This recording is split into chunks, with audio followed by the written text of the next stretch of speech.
Firstly, it's really important to say that Ryco is not a new treatment for endometriosis. It is a new form, but it's not a brand new treatment. Ryco has been available for many years on the NHS through the form of an injection. What's happened is this treatment has been manufactured in a pill form so you can take the pills home. Ryco has three really important elements. Element 1, this element decreases the natural levels of your progesterone and estrogen in your body, so it brings all those levels all the way down. The second element, this compensates for the low levels of estrogen in your body. So this is like an artificial fake version of estrogen. The third element, this delays menstruation. So this element is to really help with people that suffer with really heavy bleeding. So those three elements are all working together. We're lowering the levels of your progesterone and estrogen in the body. We're supplying you with some fake estrogen to make sure that you don't have any massive side effects with bone density or hot flushes. And then we're delaying menstruation to help heavy bleeding. What are the pros of Ryco? It can be self-administered, so you don't have to go to a doctor to get an injection.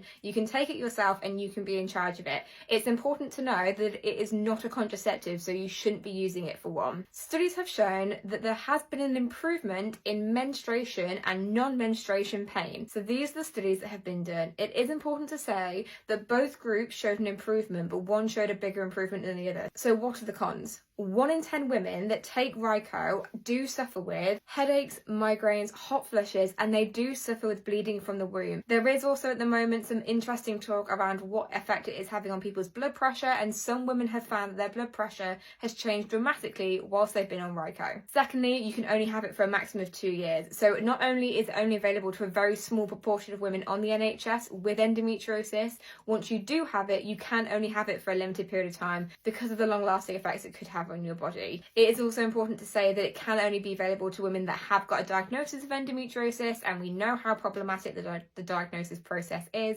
And you also have to be seen to have tried all of the different treatment options that the NHS suggests and give to you before you're allowed to try Ryco. So what's my overall take? 10 years ago, when I was in the worst pain and I was in the worst place with my endometriosis, and it was so severe and I was so scared and in so much pain every single day, I know that I would have gone to my doctor and had a discussion about whether this treatment was appropriate for me or not. I do have concerns with a lot of the side effects. Like any endometriosis treatment, it's not where it should be. It's not good enough. I do still think women need to look at the lifestyle changes because that is phenomenal and it is so natural with no nasty side effects.